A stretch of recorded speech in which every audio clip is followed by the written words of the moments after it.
What's up guys, back with another video. In this video we're going to be talking about Apple's iWatch.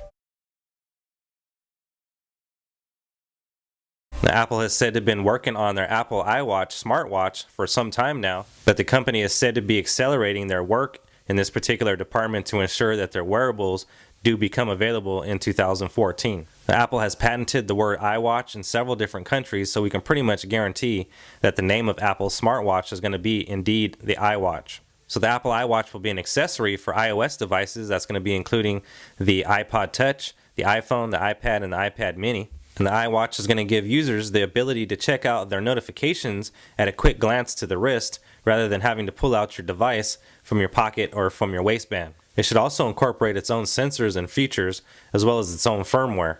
Yes, you heard me, firmware, so that means this could possibly be a jailbroken device in the future. And sources suggest that it will come in multiple sizes for a customizable fit. Not too many specifications have been released yet about the iWatch, but from what I do know, it should have a 1.5-inch display. It should have a very nice battery life, anywhere from 5 to 7 days, and should also be shipping with a full version of iOS. Now, Apple recently signed a deal with GT Advanced to help come up with a better solution for sapphire crystal glass when it comes to an iWatch. So from these reports you can gather that the front plate is pretty much going to be made out of sapphire glass. Now the Apple iWatch isn't going to be the first watch to have a sapphire crystal display, as sapphire crystal is already used in high-end watches already. So once again, sensors and biometrics to play a heavy role in the Apple iWatch. And we can pretty much guarantee that we're going to see a pedometer as well as a heart rate monitor. And you also have the ability to access maps on the go, which should be incredibly useful. Now the iWatch is rumored to have wireless charging, being able to charge the iWatch anywhere from a meter away from the actual charging unit. So let's go a little bit in depth about the actual iWatch itself and its actual features that it should feature.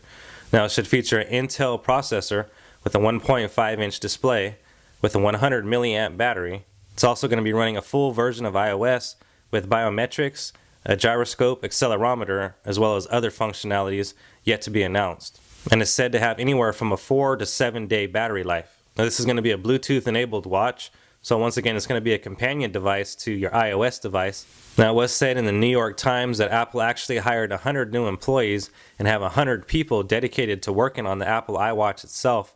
So this isn't just a rumor, this is an actual product that is going to be announced here in 2014. Now, Apple's iWatch might also serve as a home automation system, allowing you to do such things as turn off air conditioning, turn off lights, make sure doors are locked, etc. Apple has also been granted a slap bracelet patent, which is a little weird in my opinion. I don't know if I'd like to see an iWatch with a slap bracelet, but anyways, they have been granted the actual slap bracelets. So you remember those, the old ones that you used to slap on your hand and it just naturally wraps around your hand. So I guess that would solve the issue of having to fit a perfect size for everybody.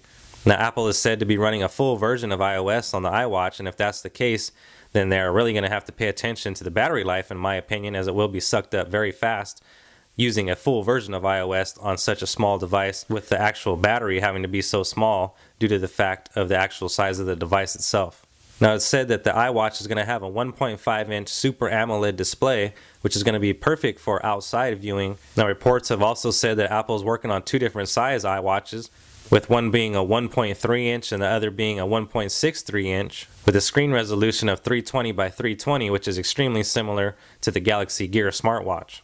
Now it's also said that Apple has been having a tremendous amount of issues trying to get the display perfect and get the battery life where it should be. So far they have tested and got only around a day or two battery life. They're not going to release an iWatch with anything less than 4 days of battery life. So with all the problems that Apple has been facing lately with the Apple iWatch, I don't see the Apple iWatch becoming available to the public until late 2014. So let me know down in the comments section what you guys think about the Apple iWatch. Is this something that you guys will pick up? And what is this iWatch going to have as consumers for you guys to purchase it? And let me know what you guys think about wearables in general. Are you guys going to be picking up the Apple iWatch once it is released? And do you guys have a smartwatch currently? If you do, which kind do you have? Anyways, guys, if you have not yet subscribed to the channel, now's a great time to do so. Be sure to drop a thumbs up down below. As always, thank you guys for watching, and I'll see you guys on the next one.